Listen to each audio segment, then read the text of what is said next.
Quero cumprimentar a todos com a paz do Senhor. Sou Cristina Mello. Estarei comentando a lição 10 com o título O Senhor Jesus cura hoje.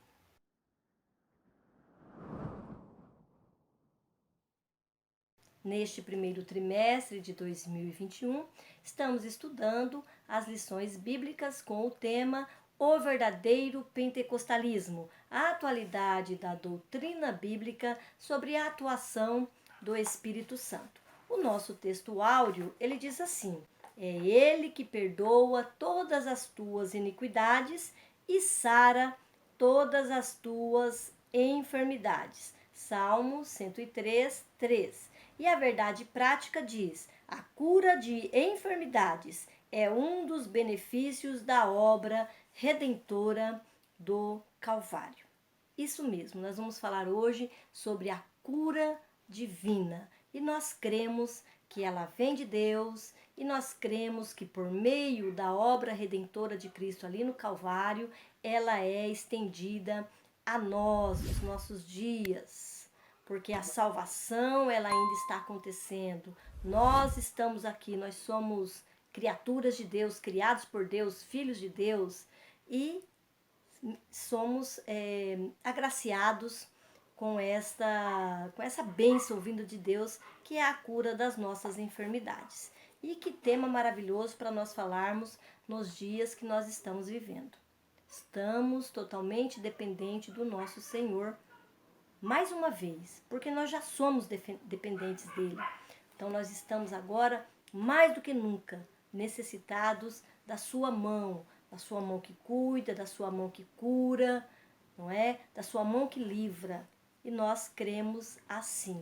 Nós colocamos diante de Deus nossos problemas. Quando ficamos doentes, nós pedimos que os nossos irmãos nos ajudem em oração. Muitas vezes pedimos a unção com óleo diante de enfermidades mais graves. E é assim que nós vamos caminhando na terra enquanto estivermos aqui. A cura é para os nossos dias de hoje, é para mim e é para você. Amém? A nossa leitura bíblica em classe, ela tem dois textos. O primeiro está em Isaías, capítulo 53, versículos 4 ao 6, e o segundo texto está em Mateus, capítulo 8, versículos 16 e 17. Esse primeiro texto do profeta Isaías, aqui no capítulo 53, ele vem falar do Messias. Nós sabemos que Isaías é um profeta messiânico. Tem vários textos no seu livro fazendo referência a Jesus. E neste em especial, ele profetiza que através do sofrimento do Messias, muitos seriam perdoados, justificados, redimidos e curados. E é o que ele está dizendo aqui, já na nossa leitura bíblica em classe, no versículo 4. Diz assim: verdadeiramente ele tomou sobre si as nossas enfermidades e as nossas dores levou sobre si. E nós o reputamos por aflito, ferido de Deus e oprimido.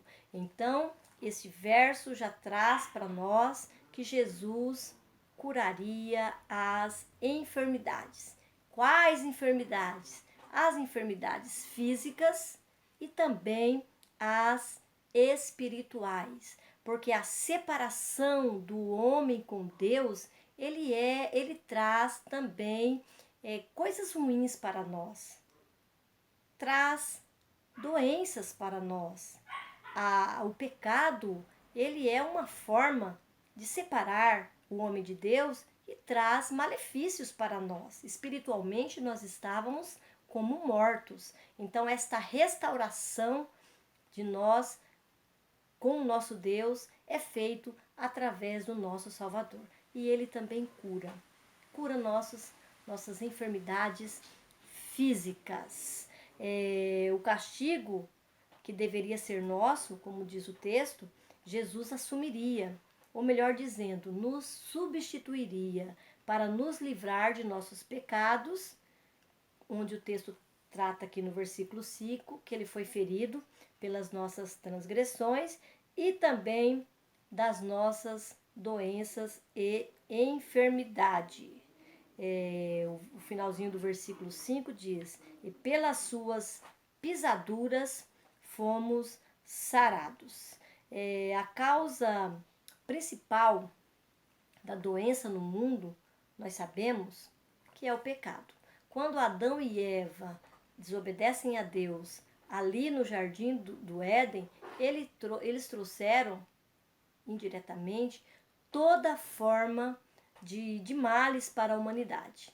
A primeira dela é a morte física e a morte espiritual. E esta, o Senhor Jesus, ele restaura a morte espiritual, o Senhor Jesus restaura ali na cruz, quando ele morre por nós e nós o aceitamos. Há uma ligação novamente entre o homem e Deus. Mas nós continuamos envelhecendo, próximos à morte física. Todos os dias nós estamos mais próximos à morte física. Há pessoas que morrem de doenças, há pessoas que morrem naturalmente, há pessoas que morrem de velhice, porque ficaram já bem velhinhos e aí chega a hora e elas morrem, não é assim? Então há esta separação também aí física. Nós vemos o texto de Mateus, capítulo 8, 16 e 17, quando ele faz referência a esse texto de Isaías. Olha o que ele diz, está aí na nossa leitura bíblica em classe.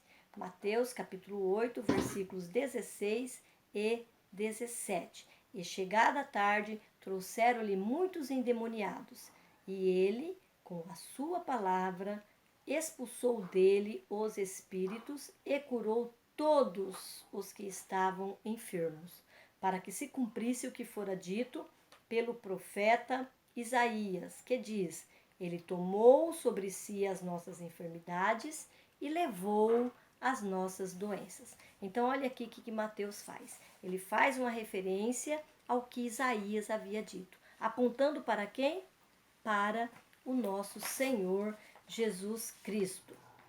Ele faz menção à profecia de Isaías e apresenta também o início do ministério de Cristo na cura de enfermidades, tanto físicas quanto espirituais. E veja que o texto ele diz que todos que foram levados a Cristo receberam a cura.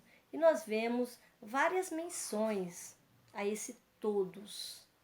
Quando a gente vê os 10 leprosos, os 10 foram curados, não é? Várias pessoas que esteve em contato pedindo cura foram curados.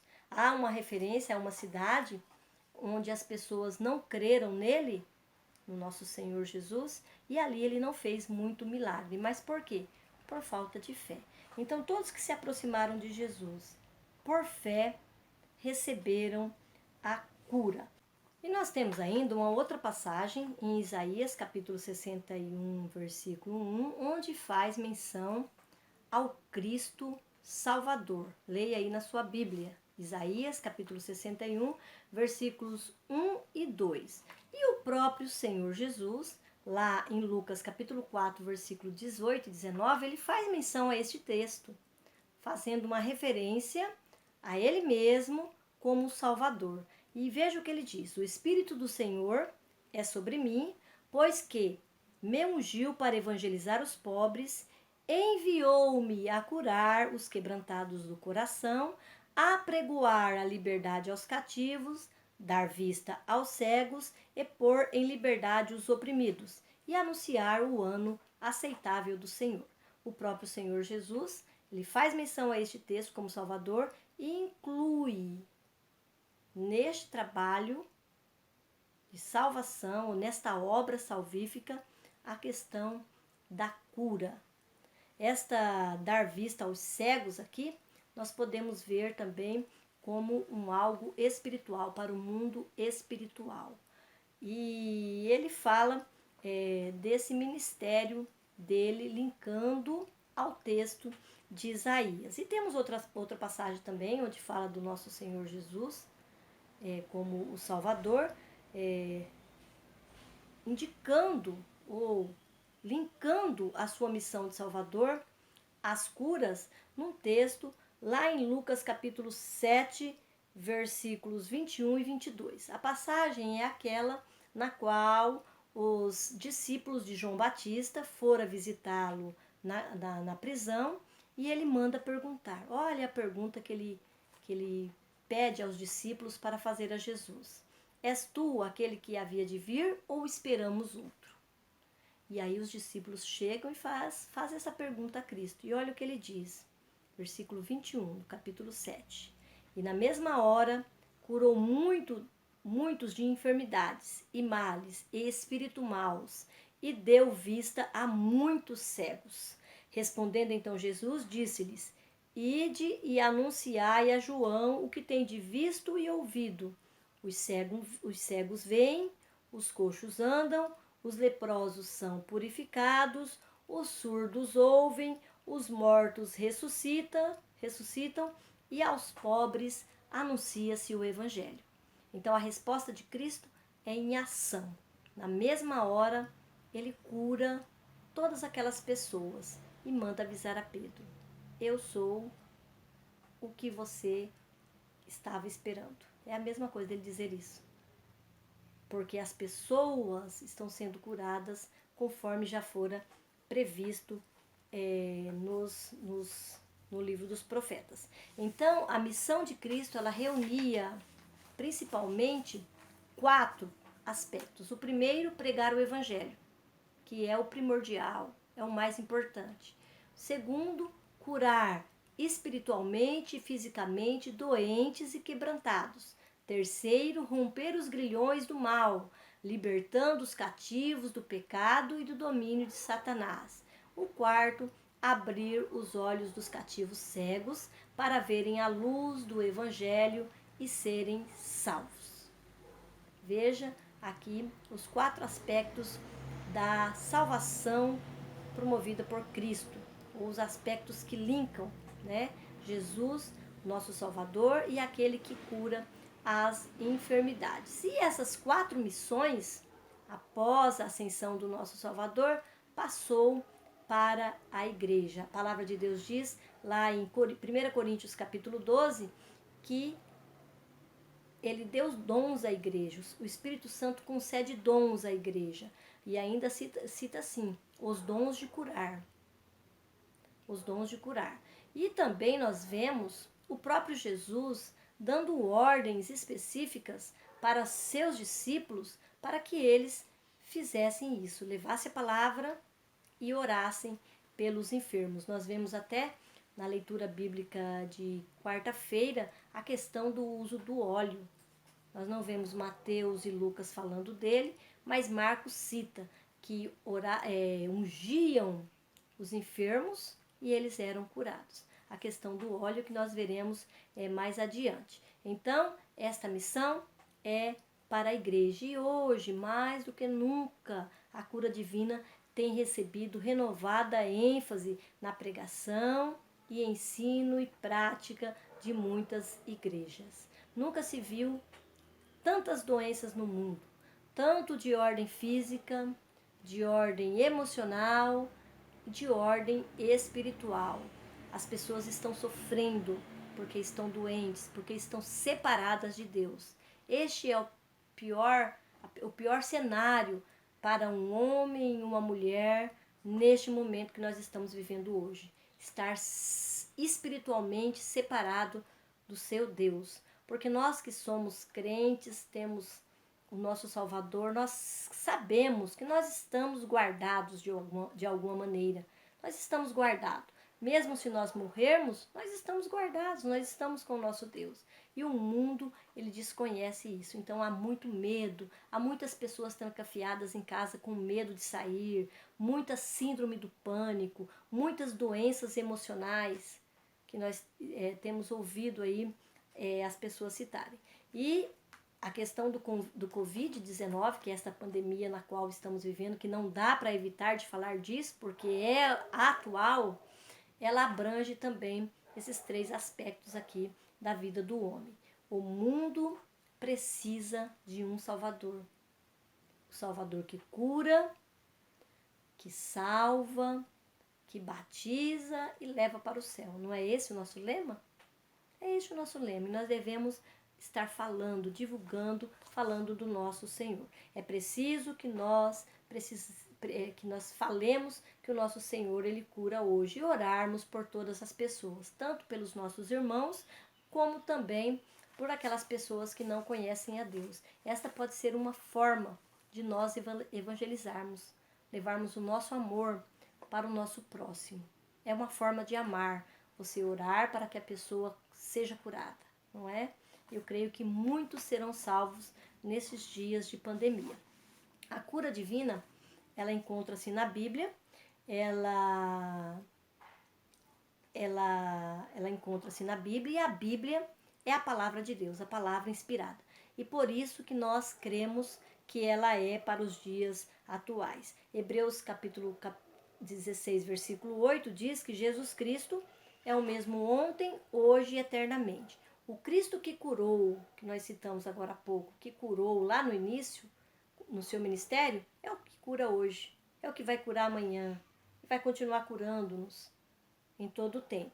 E a palavra também, a palavra que fala do nosso Senhor, ela também é para ontem, foi ontem, é hoje e ela é eternamente, conforme 1 Pedro 1,25, diz assim, ó, a palavra do Senhor, porém, permanece eternamente. Ora, esta é a palavra que vos foi evangelizada.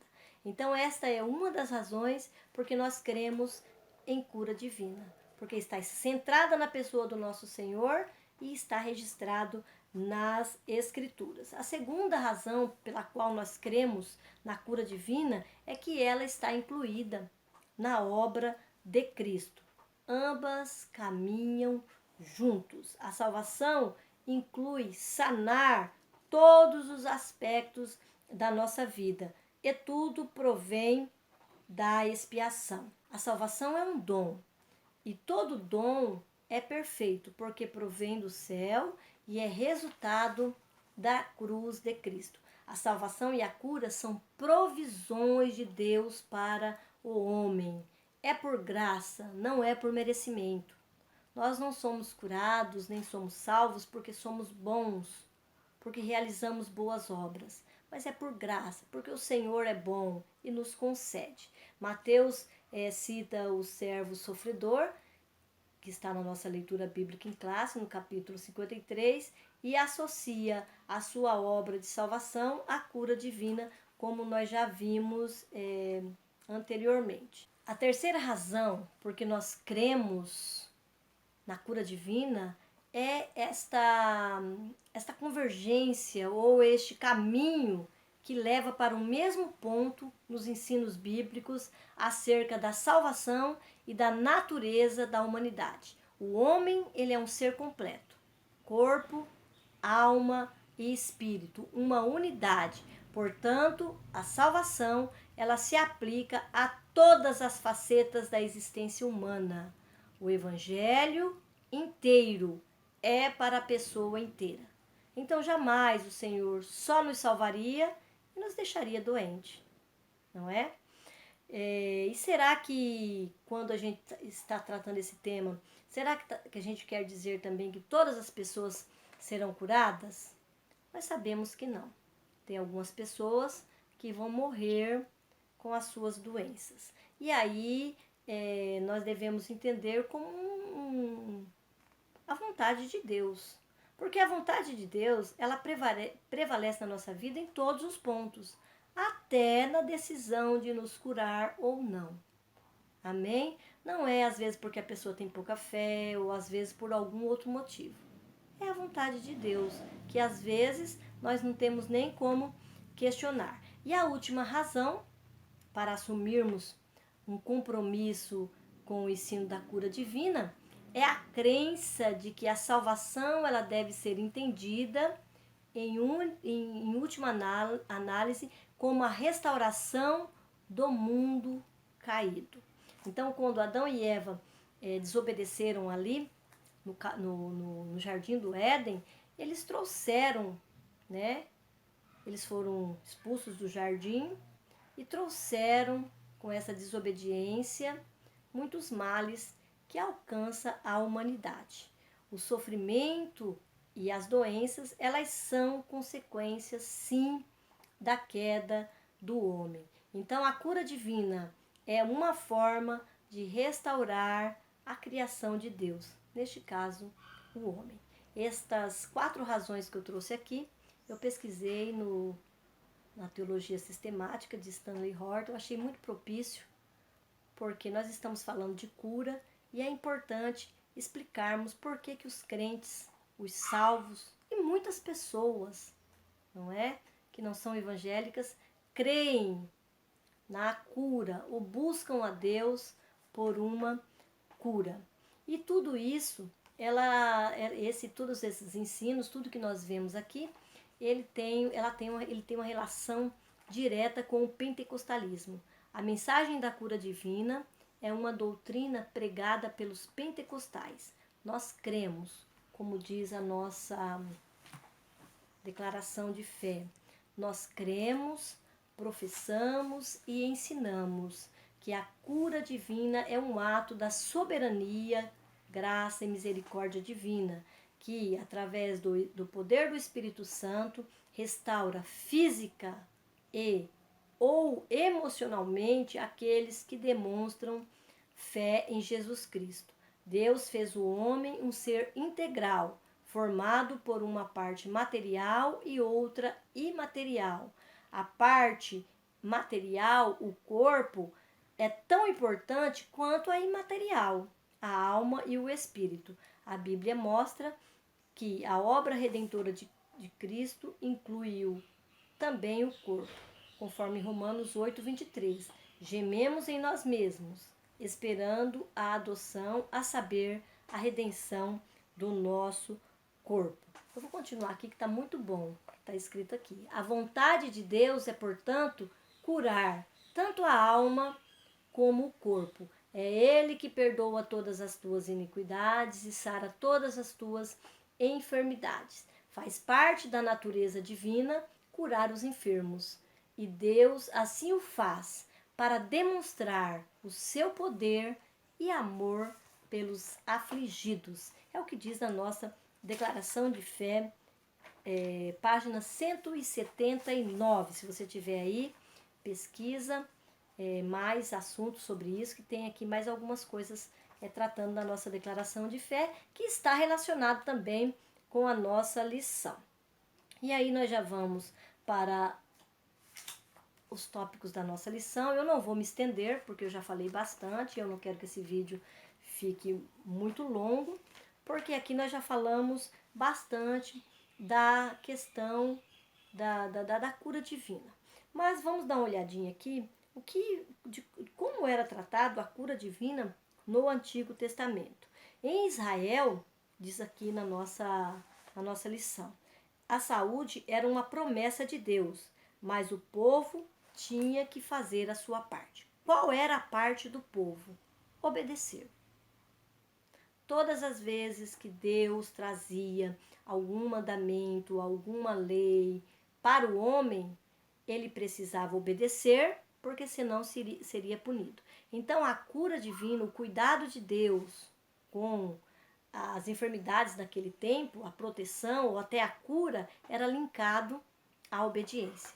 Eles precisavam obedecer, não é? Deus garantiu saúde aos filhos de Israel desde que eles cumprissem os termos do pacto. Está aqui em Êxodo capítulo 15, versículo 26. Diz assim: nenhuma das enfermidades porei sobre ti que pus sobre o Egito, porque eu sou o Senhor que te sara. Esse termo aqui, porque eu sou o Senhor que te sara, traz também, ou faz menção a um dos nomes por qual o Senhor Deus era chamado. Jeová Rafá, o Senhor que cura. Então, quando estava em meio a enfermidades, eles chamavam por Jeová Rafá. E eles tinham a proteção de Deus enquanto estavam em obediência. E médicos? Existiam médicos naquela época? Me parece, pelos os registros que nós vimos, os estudos, que os médicos não era como nós vemos hoje. Veja o tempo que era, não tinha estudos, não tinha aquelas faculdades. Então me parece que os médicos eram mais aquelas pessoas que faziam tratamentos na pele das pessoas, usavam os seus ungüentos e não era uma coisa que os israelitas buscavam. Eles confiavam unicamente no seu Deus.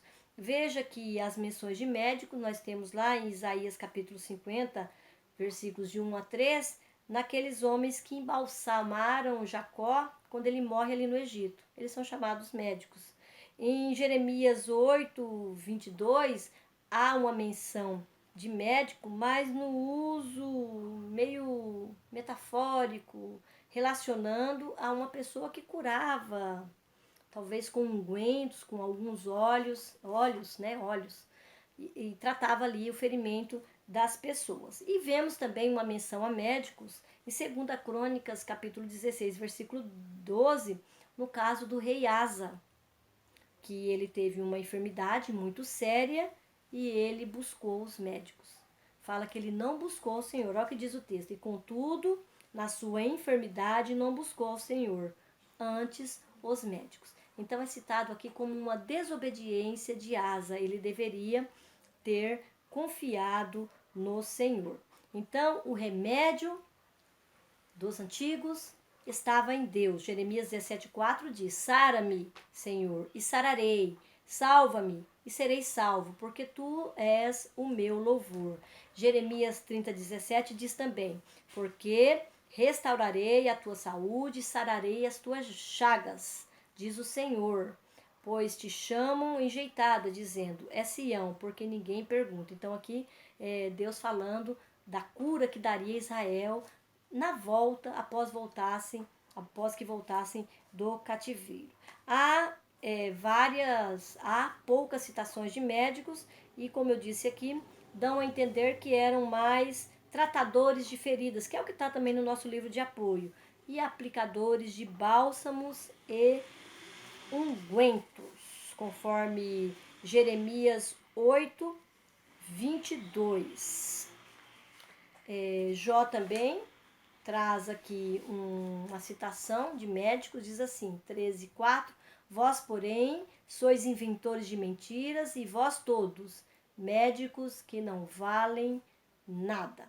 Aí depois nós temos aqui o tópico de número 2, que fala sobre a prevenção de doenças, que é uma coisa bíblica. Nós vimos ali nas leis de Moisés, quando o povo está atravessando o deserto, todas aquelas leis tinham aquela parte dos cuidados, os cuidados com a higiene, para que não chegasse doença ali nas tendas dos hebreus, e também a questão da alimentação. Havia todo um cuidado com a saúde física de Israel. E como era tratado isso daqui? Era colocado na lei.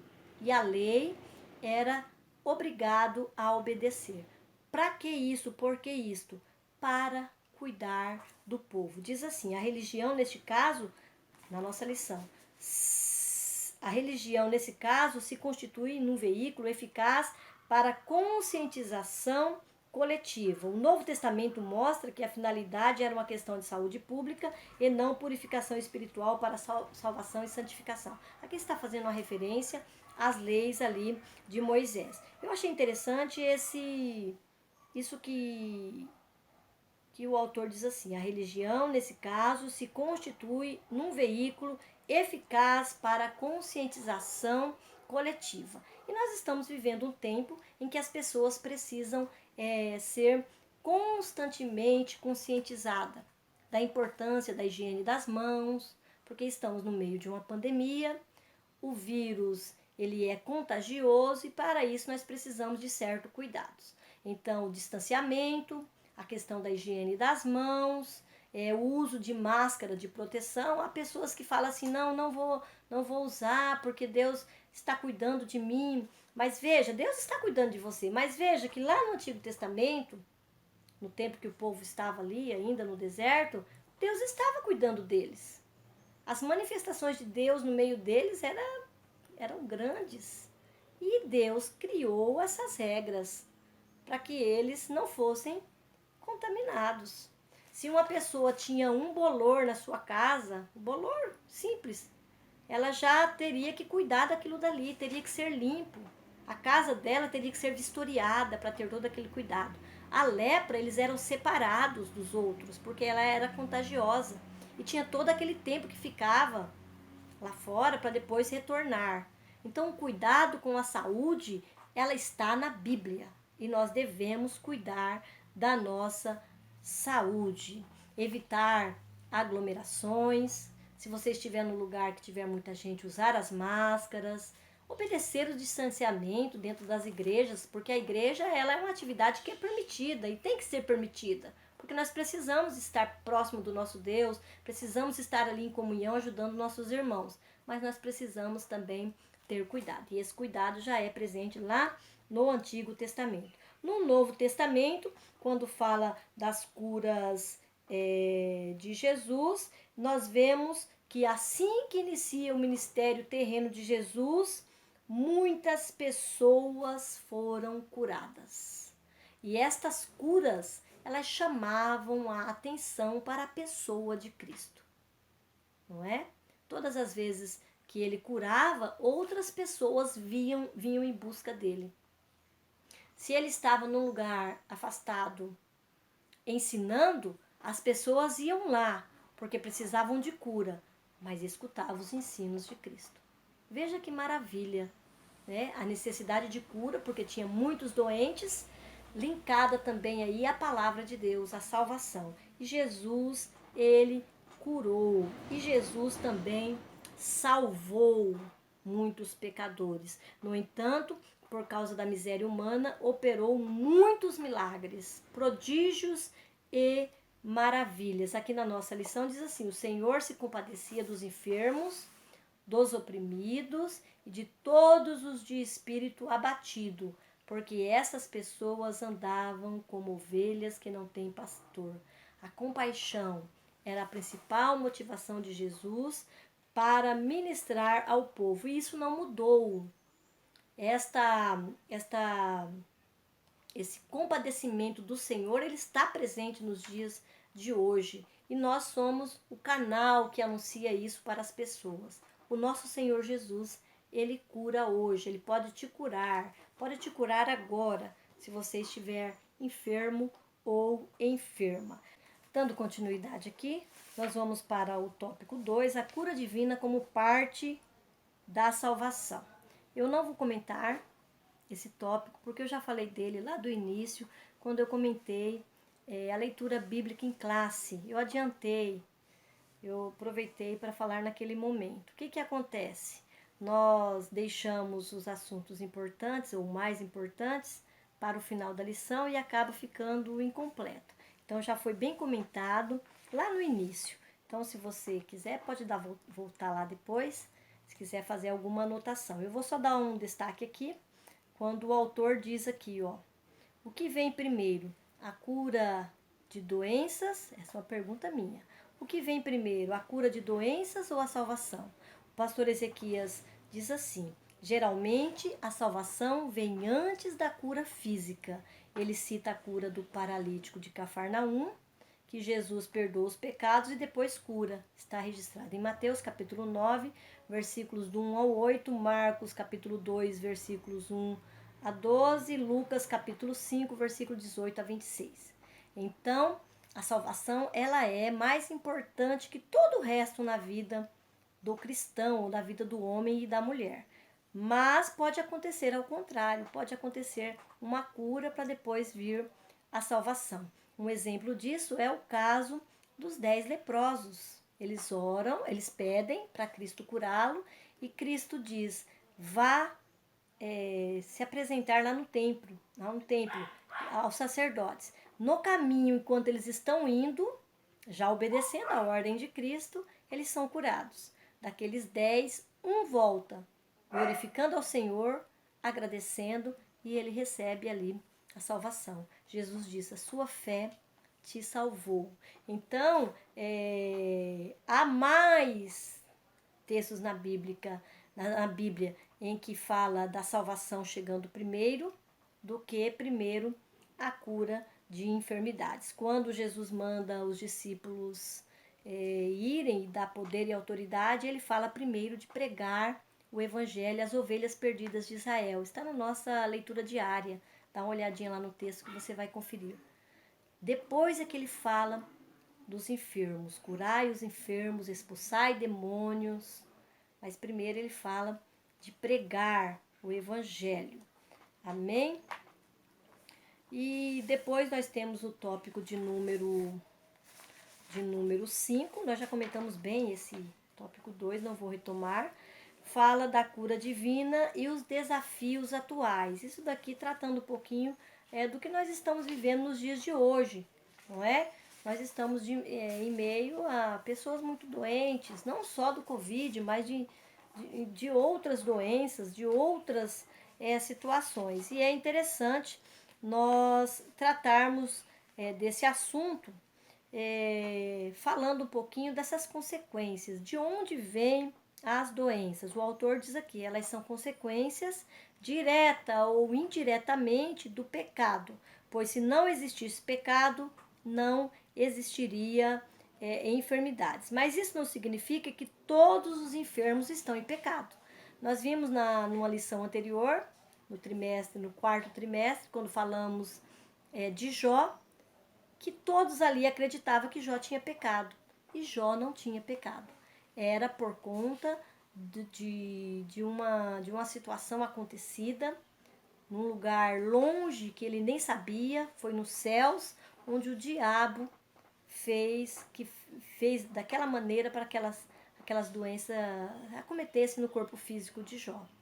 Tudo para a glória de Deus, que depois ele foi restaurado. E existe sim algumas enfermidades que mostram o poder de Deus para as pessoas, não é? E então eu me lembro aqui daquela passagem lá de Lázaro, quando ele está enfermo, e as irmãs mandam que as pessoas vão em busca do mestre para que ele seja curado, porque elas sabiam que Jesus tinha poder para curá-lo. E o que acontece?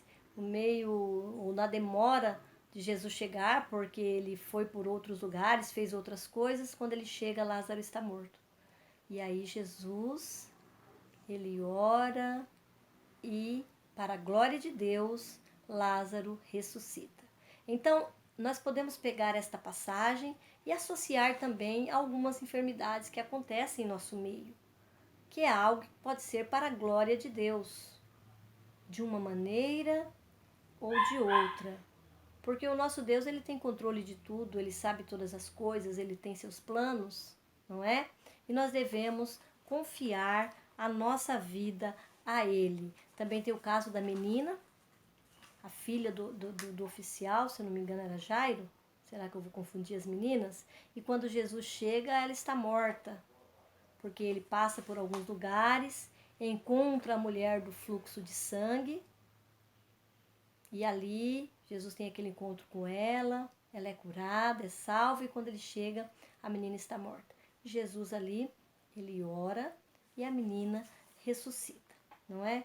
Então os planos de Deus, eles são diferentes do nosso, não é? Em tudo. Até mesmo quando achamos que Deus não está olhando ou não recebemos a cura, não é? Mas nós devemos entender que Deus, ele tem os seus planos, tudo de acordo com as suas vontades. No subtópico 2 fala assim, as enfermidades entre os crentes. Grandes homens de Deus não conseguiram se livrar de doença. Isto é um desafio, às vezes fora da compreensão humana. O apóstolo tinha um espinho na carne, segundo Coríntios capítulo 12, 7 e 10, é Paulo. E ele relata que várias vezes ele orou pedindo ao Senhor. E o que é que Deus diz para ele? A minha graça te basta. E ele permaneceu doente, talvez até o fim da sua vida. Alguns associam a doença, não é? Nós não sabemos, até o autor diz aqui, qual que é a natureza desta enfermidade de Paulo. Se era uma doença ou se era algo diferente. Eu penso que era uma doença. Também temos aqui Gálatas 4, 13 e 15, né? E temos também Timóteo, 1 Timóteo 5, 23, onde fala dos problemas de estômago dele. E também fala que Paulo deixou Trófimo doente em Mileto. Veja bem, o apóstolo Paulo, que pelas mãos dele tantas pessoas foram curadas através do poder de Deus, deixou Trófimo doente em Mileto, não é? Então, às vezes acontece coisas que nós não entendemos, mas nós temos confiança de que Deus está no controle de todas as coisas. E no subtópico 3 fala não confundir, trata do não confundir doença com possessão maligna. Jesus conferiu à sua igreja o poder de curar enfermos e libertar os oprimidos do diabo. Mateus capítulo 10, versículo 8, Marcos capítulo 16, versículos 15 ao 20. É dever nosso usar essa autoridade no nome de Jesus para diminuir o sofrimento humano. Jesus tem saúde para todos os para dar a todos os enfermos, mas nem sempre compreendemos o plano de Deus para determinada pessoa, como nós já dissemos antes. Duas coisas básicas devemos observar. Primeiro, se a enfermidade é opressão maligna ou uma questão médica, para não expulsar demônio onde não há demônio. Isso machuca as pessoas e não é tão incomum entre nós, não é? Nós já ouvimos vários relatos de uma pessoa que às vezes tem algum problema, que tem a epilepsia, né? E às vezes as pessoas confundem, acha que ela está endemoniada e ela não está, ela tem um problema, ela tem uma saúde que tem que ser tratada por um médico. E Jesus também pode curá-la. Nós vemos também, não está aqui na lição, nós vimos na leitura bíblica, na leitura diária, onde Tiago diz: há algum doente entre vós? Chamem os presbíteros e unjam com óleo. E fala da unção com óleo. Então essa também é uma maneira de nós estarmos pedindo oração nas igrejas, pedindo a unção quando o caso for mais grave e a gente precisar dessa unção. A unção, ela não deve ser confundida com o poder de Deus.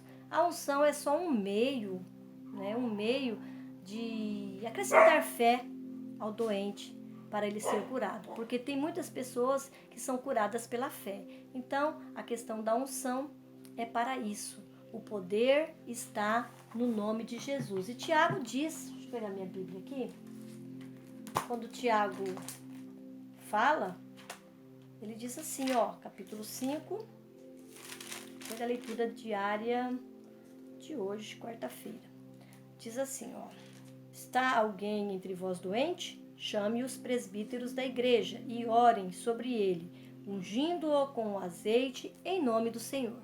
O que sara o doente é o nome do Senhor, é o poder vindo do nosso Salvador. E o azeite é quase como um incentivo para que aumente a fé das pessoas. O azeite ele traz um simbolismo também do Espírito Santo, não é? O azeite ele é um símbolo do Espírito Santo. Então, é esta a função do azeite. Nós vemos no Antigo Testamento ele sendo muito usado também para unção por ordem de Deus. Então, não é uma coisa proibida na palavra de Deus. Então, há uma normatização para o uso do azeite. Chamem os presbíteros da igreja. E, continuando aqui, ó, e a oração da fé salvará o doente e o Senhor o levantará. E se houver cometido pecados, ser-lhe-ão perdoados. Confessai as vossas culpas uns aos outros e orais um pelos outros, para que sareis. A oração feita por um justo pode muito em seu efeito. Amém? Então era isso que eu queria trazer hoje para esse ensino. Quero te agradecer, principalmente pelos comentários aí no meu vídeo, eu gosto muito, respondo a todos. Quero também pedir a bênção de Deus sobre a sua vida, sobre a sua casa, sobre a igreja a qual você pertença e também sobre a sua escola dominical, que vai acontecer no domingo ou no outro dia, destinado a ela na sua igreja, às vezes é na quarta, na terça. É ali que vai acontecer a sua escola dominical. Vá ouvir ali o que o seu professor tem para te ensinar sobre esta lição. Deus abençoe a todos.